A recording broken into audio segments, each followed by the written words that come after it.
So what are you doing in practical terms to be able to raise women to a certain stature? You have done pretty well because sometimes people just see you as Olori. There's a lot more to you just beyond being an Olori for people who care to know. So tell us what you're doing. We're doing a lot.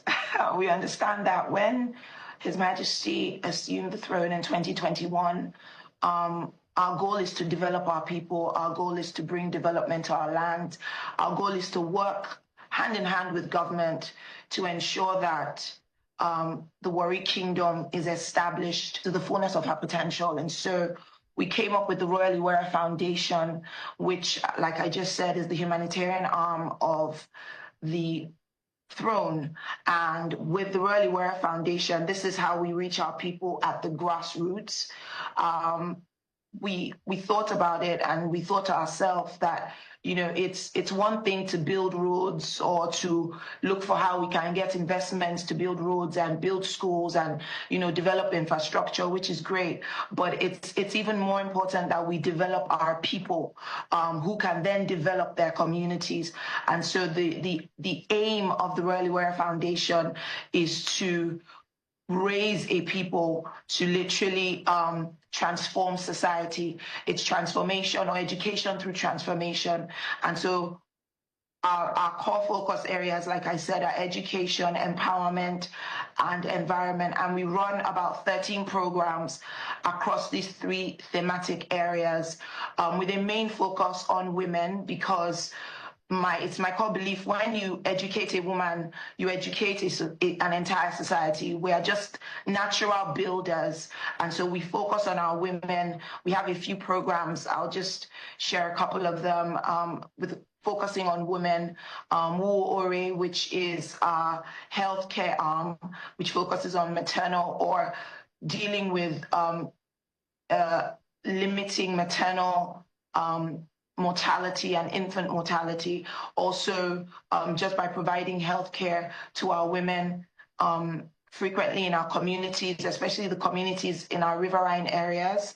Another program that we're doing is the Establish Her Enterprise Fund, which is a program or initiative that deals with small and micro business owners in first helping them to transform their mindset reorientation. What we've come to see in our society, in our communities, is just an integral oppression of the women. You know, women are seen as second-class citizens. Women are not really given a voice.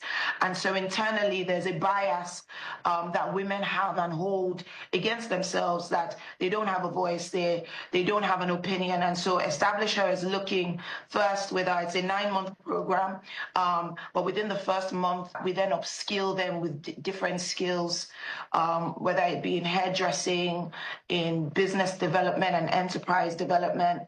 And from there, we then pair them up with access to finance with small loans. We're currently working with Stanbic, IBTC Bank, to pair the women up with small loans through which they can grow their business. Okay. So that's one of the things that we're doing with girls. To girls out there who probably see you every day and they're like, is she real? Can I be like her in their own little or big corner, as the case may be? What is that one thing you'd always want to tell them?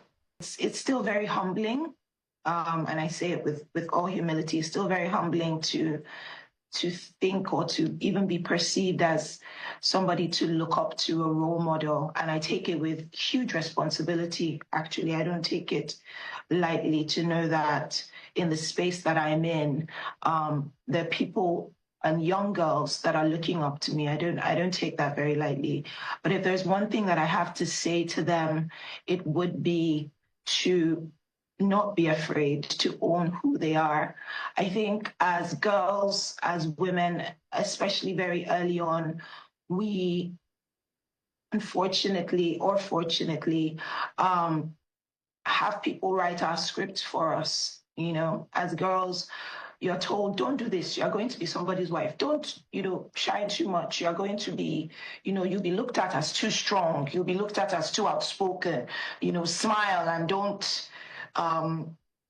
don't ruffle too many feathers because you don't want to be a certain way. And before you know it, its internal biases start coming up, and fear takes over. I think for little girls, and I tell this to my daughter, and I would say to all girls actually, don't be afraid to be who you are. Appreciate and love yourself for who you are with all your mistakes. You don't have to get it right. Just know that eventually, somehow, as long as you stay true to who you are, to your authentic self, the lines will fall in pleasant places and you will become who you are destined to be. Stay true to yourself. I think that is what I would say.